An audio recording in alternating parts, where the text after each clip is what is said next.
Welcome to Two Guys on a Podcast. I'm Tom Waite. And I'm Mike Cardinalli. Today we're going to talk about 65 Years of Secrecy, written by John Cardinalli. Our promised book review. Yes, so we're going to do it. This individual is related to this guy. Poor guy. Or this guy's related to him. That's probably better, more accurate. So it's you call him uncle, he's actually your grandfather's brother. Yes. He's your great uncle. Great uncle. Or grand uncle, whatever. We didn't really. It's his uncle. Yeah. He grew up calling him his uncle. Out in California still, right? Yep. 95 or 96? 96 My sister maybe? will correct me, but it's one of those two. I think it's 96. So we talked about him a few shows ago about being with the OSS, and that's what the book's about. Yep. So stand by, we're going to get after it. Shut up and sit down.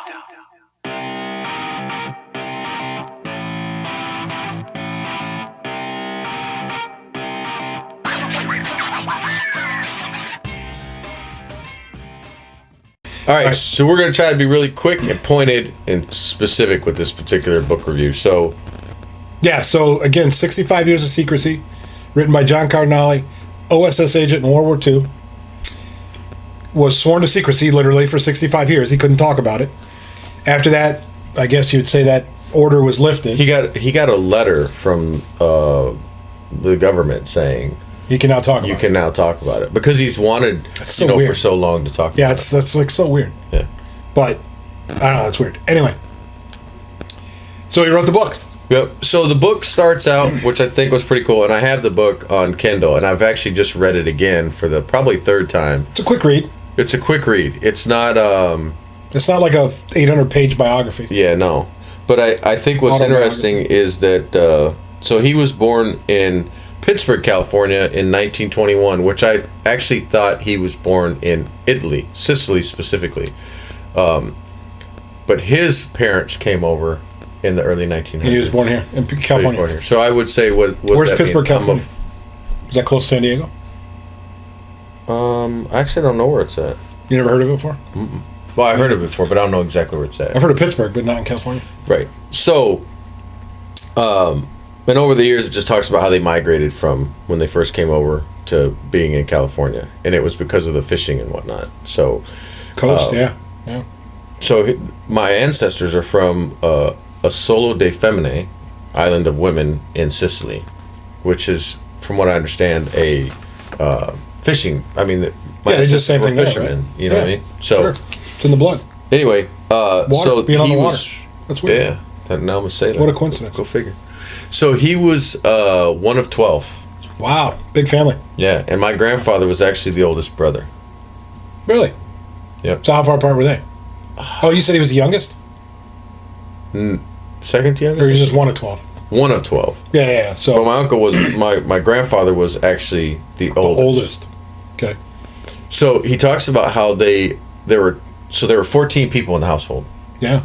And Probably not a really big house either. no, and they were poor. Sure. So he talks about how he put playing cards in his shoes because the soles of the shoes were, it's an interesting thing when you read about your family from, before.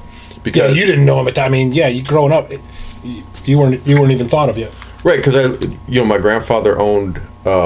He was a plumber for a long time. He was a fisherman, but him and my grandmother, my second grandmother, my original grandmother passed away.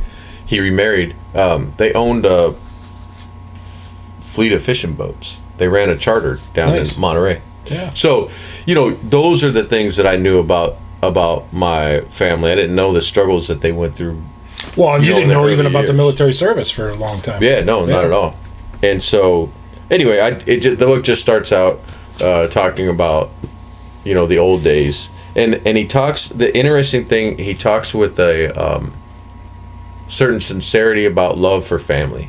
And they talked about the hard times, but they also talked about how my great grandmother would make bread, and how they loved the bread and how they would share the bread. But my grandfather, a short story in the book, used to eat bread in bed.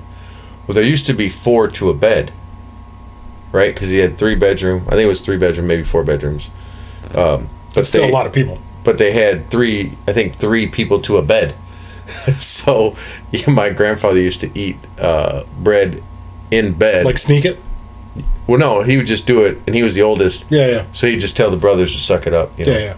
And they used to get all mad because back in those days when Deal with it. bread was made, it got really hard after it sat for a little while, so they would wake up, with... You could hurt each other. So anyway. So, interestingly, about this real quick is the family dynamic. Back then, even with your parents, the family dynamic then and now is completely different. Yeah, absolutely. You still occasionally run into really large families here, but the dynamic is different. I mean, it's just a different time. My mother-in-law was one of 12 kids. Oh wow! And they literally lived in, your basement's bigger than the house they lived in. That's crazy. 14 people, yeah. Right. So it's just a different dynamic. That was pretty commonplace back then. Large families, small. Obviously the income. It seems like there was a stronger sense of family back then. Yeah. Back in that era of time. But so the book just talks about how he grew up, and then talks about how he was in Monterey and he saw the love of his life. Bam, just knew, and they ended up getting married. He got drafted, so he didn't volunteer like they do today. A lot of people don't remember. I didn't know the draft was around in World War II. Yeah. I mean, that shows you how stupid I am. But, whatever. I just associate the draft with Vietnam. Naive. But yeah, so he got drafted. And in the Army. In the Army. Yep, in the Army, not the Navy. In the Army. And just talked about one day he saw a sign that says, people that speak a foreign language, I think do Morse code and something else apply. Yeah, it was just a sign outside of a tent. Yeah. And nobody knew what it was. It's not like today where you can go do internet research and say, oh, they're looking for people for XYZ things. He was just walking around. It was in a camp, and he was just walking around the camp and saw it. Yeah. I think I remember him saying something like he felt that could get him out of whatever he was doing now because he didn't like what he was doing. Pretty much. Yeah. So it was like, oh, what the hell? Okay. So he went to boot camp in 1942, and he excelled, which is interesting. So he excelled at Morse code. Yeah. He was very, very good at Morse code. Just picked it up. So almost like Morse code, he talks about how Morse code is almost like a second language. Sure. That was the whole point of it, right? He talks in the book about how he knew which agent was sending him a message over Morse code. By how they were doing it. That's interesting. Yeah, so he was very like a little signature, keen into the details. So he talks about in the book how he applied for the OSS, and when he actually went into the interview, he was sat in a room. They sat him in a room for about 15 minutes or whatever, and he had to wait. Yeah. And while he was waiting, he was looking around, just blah, blah, blah.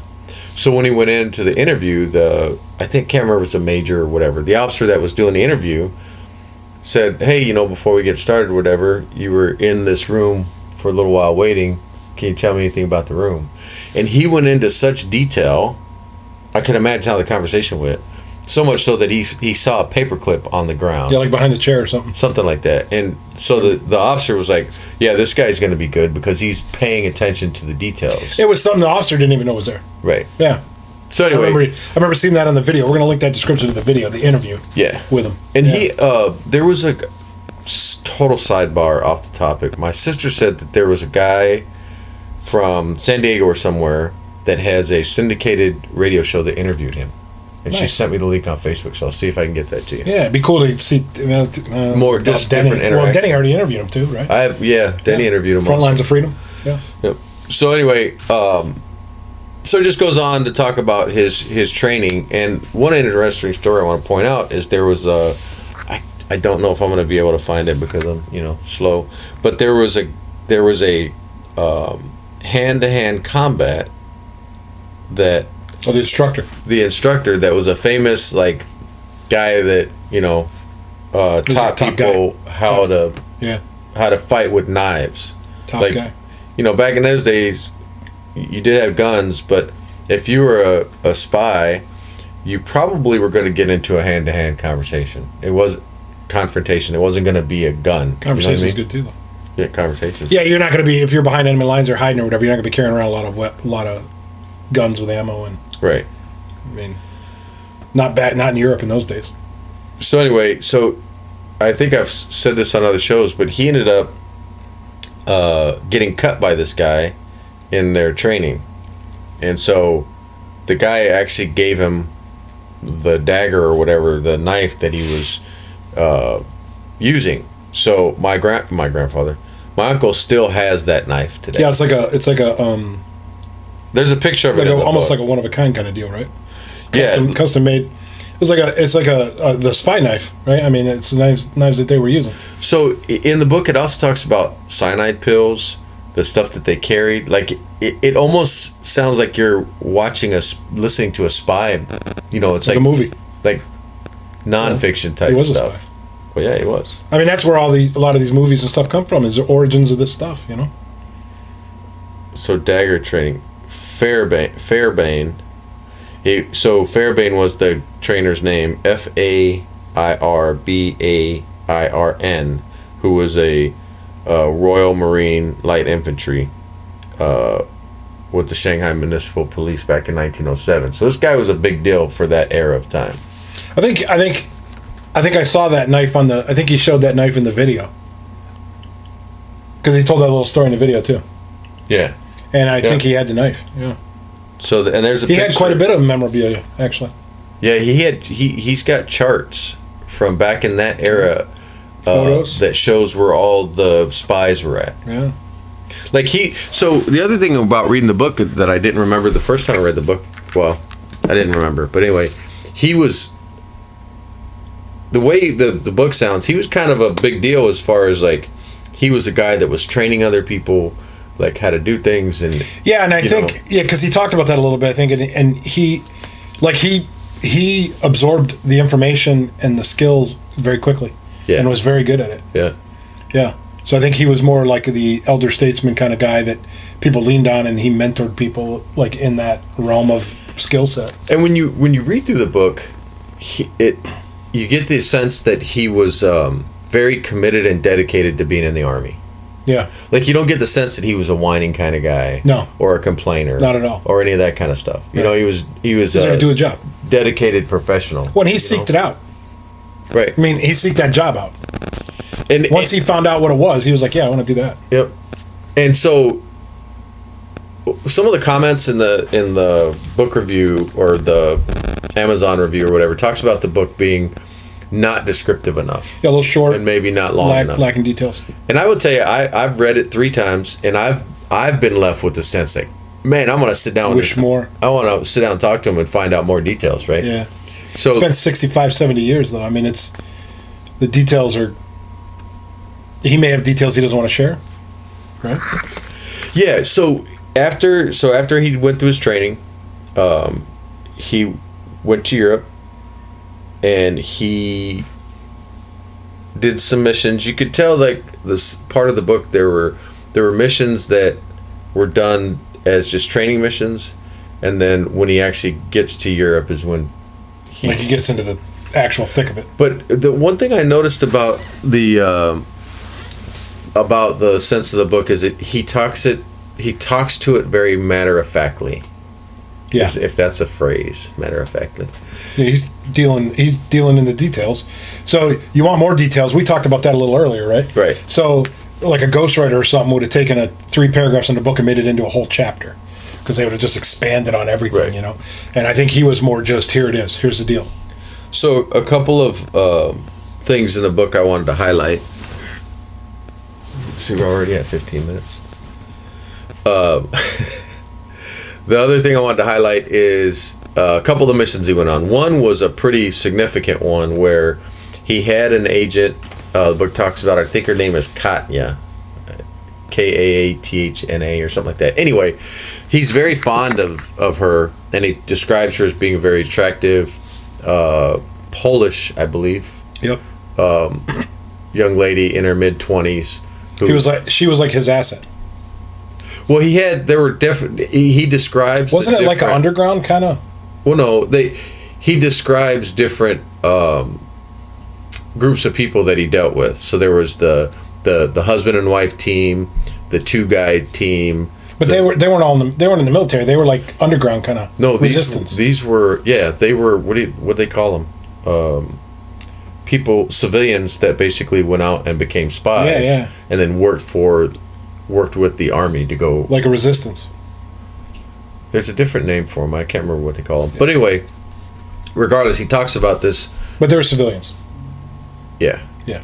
They paid them. Right. But I mean, they weren't like Americans from the army. They were local Europeans and. Yeah, they were Polish, German, whatever. So he developed these assets into these different missions. Yeah, so he helped train them, and they were also trained by the people in the army, paid them to do that. But anyway, there was one story that talks about them crossing a river, and I can't remember the name of the river, lake, whatever. And so they were in this boat for several hours crossing over because at that time the Germans were trying to blow up a bridge so that the Americans couldn't cross because it was going to give them, pushing deeper into... Yeah, I think that was in Holland, right? I don't remember. I mean, is this with the windmills and everything? Or is that a different one? That was a different one. Okay. They made a movie out of the bridge. It's a famous bridge. And I mean, the Germans were trying to blow it up, and the Allies obviously wanted to keep it. And it was a pivotal point in the war because it gave us momentum once we crossed that bridge to take Hitler down. Yeah. So it was a pretty significant thing. Now, granted, my uncle didn't end the war by what he did, but he definitely contributed to the success of that particular mission. Yeah. So the saving of that bridge. Yeah, he talks about how he would go in. He went over and they set up, and then she went into the local town and gained information, and then he sent it back via Morse code to headquarters so they could figure out what's going on. So you're taking intel from all different sources and making it. She befriended a German major or something like that, right, to get intel. Yeah, so it helped that she was attractive. Yeah, sure. Yeah, I mean, so it doesn't hurt. The sad story about that is... I've suffered with that my whole life. The sad story about that is that she ends up dying at the hands of somebody, her driver, who went off the road where he wasn't supposed to, and they got blown up by a landmine. Yeah. So, and you get the sense that when he's talking about her, there's a certain fondness that he has for her. Yeah, in the video when he was talking about her, you could tell that he was basically just stating the facts, and wasn't trying to get, like, he wasn't allowing himself to reminisce. You know what I mean? It was more, here's the details. All right. So the second interesting story I want to talk about was, my uncle was actually at D-Day 5 days after the landings on Normandy. After landing. So if you stop and just try to create a mental picture of that, could you imagine the stench of death and just chaos, horror, and all that? Even going in 5 days later, it's not like they said, hey, let's send in a cleanup team, and they were at that point just flooding it with people. And the other thing is, think about what's going through your mind when you're traveling to that area that you had to have heard of the horrors and the battles and and then you're who knows what's going to happen. I mean, not that it's comparative, but when I went over on my deployment in 06, 07 to the Middle East, there was a sense of excitement, but there was also a sense of, where am I going and what am I going to be doing? What might I run into here? So if you get into the book that way, you kind of get a whew, man, that had to be kind of nerve-wracking. Yeah, if you're intrigued by military history, you'll love this book. And it may even inspire you to go want to look up more information. It is really... It's a short read, like we said, but it's a personal story of what he, of John Cardinalli. And I want to say he's probably the last of surviving original OSS people. Like, they're all gone. And yeah, because he was original. I mean, he was like one of the very first. So now it's the CIA. So that's the other thing I want people to understand, is that the OSS that is morphed into the originated. CIA. That's what morphed into the CIA. So, it's historic. I mean, it's And he's actually, we talked about this on a previous podcast or a couple.